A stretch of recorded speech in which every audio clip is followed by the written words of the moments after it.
Chapter 4. She cast off the lower flap fastenings and entered. The man still blew into the stove, unaware of his company. Verona coughed, and he raised a pair of smoke-reddened eyes to hers. "Certainly," he said, casually enough. "Fasten the flaps and make yourself comfortable," and thereat returned to his borean task. "Hospitable, to say the least," she commented to herself, obeying his command and coming up to the stove. A heap of dwarfed spruce, gnarled and wet and cut to proper stove length, lay to one side. Verona knew it well, creeping and crawling and twisting itself among the rocks of the shallow alluvial deposit, unlike its arboreal prototype, rarely lifting its head more than a foot from the earth. She looked into the oven, found it empty, and filled it with the wet wood. The man arose to his feet, coughing from the smoke which had been driven into his lungs, and nodding approval. When he had recovered his breath, "Sit down and dry your skirts. I'll get supper." He put a coffee pot on the front lid of the stove, emptied the bucket into it, and went out of the tent after more water. As his back disappeared, Verona dived for her satchel, and when he returned a moment later, he found her with a dry skirt on and wringing the wet one out. While he fished about in the grub box for dishes and eating utensils, she stretched a spare bit of rope between the tent poles and hung the skirt on it to dry. The dishes were dirty, and as he bent over and washed them, she turned her back and deftly changed her stockings.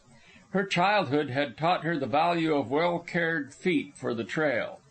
She put her wet shoes on a pile of wood at the back of the stove, substituting them for a pair of soft and dainty house moccasins of Indian make. The fire had now grown strong, and she was content to let her undergarments dry on her body. During all this time neither had spoken a word. Not only had the man remained silent, but he went about his work in so preoccupied a way that it seemed to Verona that he turned a deaf ear to the words of explanation she would have liked to utter.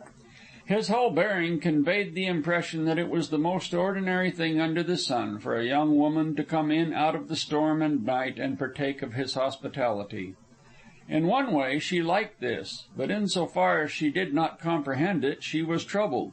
She had a perception of a something being taken for granted which she did not understand. Once or twice she moistened her lips to speak, but he appeared so oblivious of her presence that she withheld. After opening a can of corned beef with the axe, he fried a half-dozen thick slices of bacon, set the frying pan back, and boiled the coffee. From the grub box he resurrected the half of a cold, heavy flapjack. He looked at it dubiously and shot a quick glance at her. Then he threw the sodden thing out of doors and dumped the contents of a sea biscuit bag upon a camp cloth. The sea biscuit had been crumbled into chips and fragments and generously soaked by the rain, till it had become a mushy, pulpy mass of dirty white. "It's all I have in the way of bread," he muttered. "But sit down and we will make the best of it." "One moment." And before he could protest, Verona had poured the sea biscuit into the frying pan on top of the grease and bacon.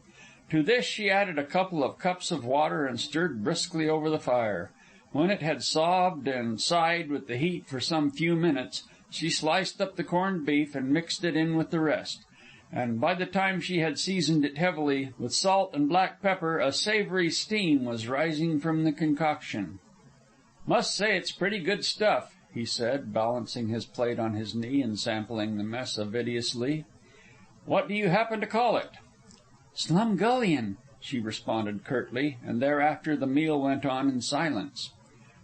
Verona helped him to the coffee, studying him intently the while. Not only was it not an unpleasant face, she decided, but it was strong. Strong, she amended, potentially rather than actually. A student, she added, for she had seen many students' eyes and knew the lasting impress of the midnight oil long continued, and his eyes bore the impress. Brown eyes, she concluded, and handsome as the male's should be handsome. But she noted with surprise, when she refilled his plate with slumgullion, that they were not at all brown in the ordinary sense, but hazel brown. In the daylight, she felt certain, and in times of best health, they would seem gray, and almost blue-gray. She knew it well. Her one girl chum and dearest friend had had such an eye. His hair was chestnut brown, glinting in the candle light to gold, and the hint of waviness in it explained the perceptible droop to his tawny mustache. For the rest, his face was clean-shaven and cut in a good masculine pattern. At first she found fault with the more than slight cheek hollows under the cheekbones, but when she measured his well-knit, slenderly muscular figure with its deep chest and heavy shoulders, she discovered that she preferred the hollows. At least they did not imply lack of nutrition. The body gave the lie to that, while they themselves denied the vice of overfeeding. Height, 5'9", she summed up from her gymnasium experience, and age anywhere between 25 and 30, though nearer the former most likely. "Haven't many blankets," he said abruptly, pausing to drain his cup and set it over on the grub box. "I don't expect my Indians back from Lake Linderman till morning, and the beggars have packed over everything except a few sacks of flour and the bare camp outfit. However, I've a couple of heavy ulsters which will serve just as well." He turned his back as though he did not expect a reply, and untied a rubber-covered roll of blankets. Then he drew the two ulsters from a clothes bag and threw them down on the bedding. "Vaudeville artist, I suppose?" he asked, the question seemingly without interest, as though to keep the conversation going, and in fact as if he knew the stereotyped answer beforehand. But to Frona the question was like a blow in the face. She remembered Neeposa's philippic against the white women who were coming into the land, and realized the falseness of her position and the way in which he looked upon her. But he went on before she could speak. "Last night I had 2 vaudeville queens and 3 the night before. Only there was more betting then. It's unfortunate, isn't it, the aptitude they display in getting lost from their outfits? Yet somehow I have failed to find any lost outfits so far. And they all are queens, it seems. No understudies or minor turns about them. No, no. And I presume you are a queen, too?" The too ready blood sprayed her cheek, and this made her angrier than did he, for whereas she was sure of the steady grip she had on herself, her flushed face betokened a confusion which did not really possess her. "No," she answered coolly. "I am not a vaudeville artist." He tossed several sacks of flour to one side of the stove without replying, and made of them the foundation of a bed, and with the remaining sacks he duplicated the operation on the opposite side of the stove. "But you are some kind of an artist, then?" he insisted when he had finished, with an open contempt on the artist. "Unfortunately, I am not any kind of an artist at all." He dropped the blanket he was folding and straightened his back. Hitherto he had no more than glanced at her, but now he scrutinized her carefully, every inch of her, from head to heel and back again, the cut of her garments and the very way she did her hair, and he took his time about it. "Oh, I beg pardon," was his verdict, followed by another stare. "Then you are a very foolish woman, dreaming of fortune and shutting your eyes to the dangers of the pilgrimage. It is only meet that 2 kinds of women come into this country. Those who by virtue of wifehood and daughterhood are respectable, and those who are not respectable. Vaudeville stars and artists, they call themselves for the sake of decency, and out of courtesy we countenance it. Yes, yes, I know. But remember, the women who come over the trail must be one or the other. There is no middle course, and those who attempt it are bound to fail. So you are a very, very foolish girl, and you had better turn back while there is yet a chance. If you will view it in the light of a loan from a stranger, I will advance your passage back to the States, and start an Indian over the trail with you tomorrow for Dyea." Once or twice Frona had attempted to interrupt him, but he had waved her imperatively to silence with his hand. "I thank you," she began, but he broke in. "Oh, not at all, not at all." "I thank you," she repeated. "But it happens that you are mistaken. I have just come over the trail from Dyea and expect to meet my outfit already in camp here at Happy Camp. They started hours ahead of me, and I can't understand how I passed them. Yes, I do too. A boat was blown over to the west shore of Crater Lake this afternoon, and they must have been in it. That is where I missed them and came on. As for my turning back, I appreciate your motive for suggesting it, but my father is in Dawson, and I have not seen him for 3 years. Also, I have come through from DA this day and am tired, and I would like to get some rest. So if you still extend your hospitality, I'll go to bed." "Impossible!" He kicked the blankets to one side, sat down on the flour sacks, and directed a blank look upon her. "Are there any women in the other tents?" she asked hesitatingly. "I did not see any, but I may have overlooked." "A man and his wife were, but they pulled stakes this morning. No, there are no other women except 2 or 3 in a tent, which will not do for you." "Do you think I am afraid of their hospitality?" she demanded hotly. "As you said, they are women." "But I said it would not do," he answered absently, staring at the straining canvas and listening to the roar of the storm. "A man would die in the open on a night like this. And the other tents are crowded to the walls," he mused. "I happen to know. They have stored all their caches inside because of the water, and they haven't room to turn around. Besides, a dozen other strangers are storm-bound with them. 2 or 3 asked to spread their beds in here tonight if they couldn't pinch room elsewhere. Evidently they have, but that does not argue that there is any surplus space left. And anyway," he broke off helplessly. The inevitableness of the situation was growing. "Can I make Deepwater Lake tonight?" Frona asked, forgetting herself to sympathize with him, then becoming conscious of what she was doing and bursting into laughter. "But you couldn't ford the river in the dark." He frowned at her levity. "And there are no camps between." "Are you afraid?" she asked with just the shadow of a sneer. "Not for myself." "Well, then, I think I'll go to bed." "I might sit up and keep the fire going," he suggested after a pause. "Fiddlesticks!" she cried. "As though your foolish little code were saved in the least. We are not in civilization. This is the trail to the pole. Go to bed." He elevated his shoulders in token of surrender. "Agreed. What shall I do, then?" "Help me make my bed, of course. Sacks laid crosswise. Thank you, sir, but I have bones and muscles that rebel. Here, pull them around this way." Under her direction, he laid the sacks lengthwise in a double row. This left an uncomfortable hollow with lumpy sack corners down the middle, but she smote them flat with the side of the axe and in the same manner lessened the slope of the walls of the hollow. Then she made a triple longitudinal fold in a blanket and spread it along the bottom of the long depression. He soliloquized.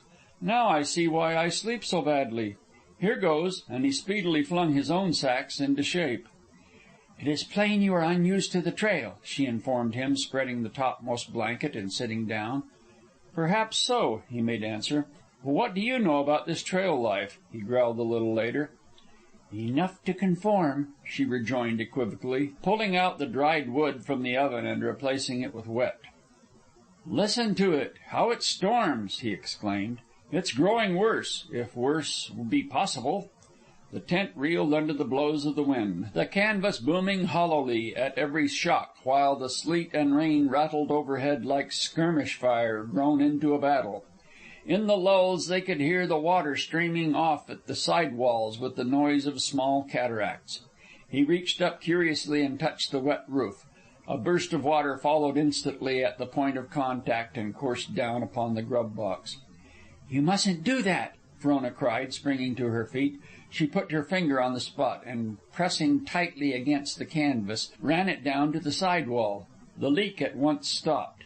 "You mustn't do it, you know," she reproved. "Jove!" was his reply. "And you came through from DA to day? Aren't you stiff?" "Quite a bit," she confessed candidly. "And sleepy." "Good night," she called to him several minutes later, stretching her body luxuriously in the warm blankets. And a quarter of an hour after that, "Oh, I say, are you awake?" "Yes." His voice came muffled across the stove. "What is it?" "Have you the shavings cut?" "Shavings?" he queried sleepily. "What shavings?" "For the fire in the morning, of course. So get up and cut them." He obeyed without a word, but ere he was done she had ceased to hear him. The ubiquitous bacon was abroad in the air when she opened her eyes. Day had broken, and with it the storm. The wet sun was shining cheerily over the drenched landscape, and in at the wide-spread flaps. Already work had begun, and groups of men were filing past under their packs. Frona turned over on her side. Breakfast was cooked. Her host had just put the bacon and fried potatoes in the oven and was engaged in propping the door ajar with 2 sticks of firewood. "Good morning," she greeted. "And good morning to you," he responded, rising to his feet and picking up the water bucket. "I don't hope that you slept well, for I know you did." Frona laughed. "I'm going out after some water," he vouchsafed, "and when I return I shall expect you ready for breakfast." After breakfast, basking herself in the sun, Frona descried a familiar bunch of men rounding the tail of the glacier in the direction of Crater Lake. She clapped her hands. "There comes my outfit, and Del Bishop as shamefaced as he can be, I'm sure, at his failure to connect." Turning to the man, and at the same time slinging camera and satchel over her shoulder, "So I must say good bye, not forgetting to thank you for your kindness." "Oh, not at all, not at all. Pray don't mention it. I'd do the same for any." "Vaudeville artist?" He looked his reproach, but went on. "I don't know your name, nor do I wish to know it." "Well, I shall not be so harsh, for I do know your name, Mr. Vance Corliss. I saw it on the shipping tags, of course," she explained, "and I want you to come and see me when you get to Dawson. My name is Frona Wells. Good-bye." "Your father is not Jacob Wells," he called after her as she ran lightly down towards the trail. She turned her head and nodded. But Del Bishop was not shamefaced, nor even worried. "Trust the Wells to land on her feet in a soft spot," he had consoled himself as he dropped off to sleep the night before. But he was angry. "Madder'n hops," in his own vernacular. "Good mornin'," he saluted. "And it's plain by your face you had a comfortable night of it, and no thanks to me." "You weren't worried, were you?" she asked. "Worried? About a Wells? Who? Me? Not on your life. I was too busy telling Crater Lake what I thought of it. I don't like the water. I told you so. And it's always playin' me scurvy, not that I'm afraid of it, though. Hey, you, Pete," turning to the Indians, "hit her up. Got to make Linderman by noon." "Frona Wells?" Vance Corliss was repeating to himself. The whole thing seemed a dream, but he reassured himself by turning and looking after her retreating form. Del Bishop and the Indians were already out of sight behind a wall of rock. Frona was just rounding the base. The sun was full upon her, and she stood out radiantly against the black shadow of the wall beyond. She waved her alpenstock, and as he doffed his hat, rounded the brink and disappeared. End of Chapter 4. Read by Don W. Jenkins, Rancho San Diego, California, shaggybark.blogspot.com.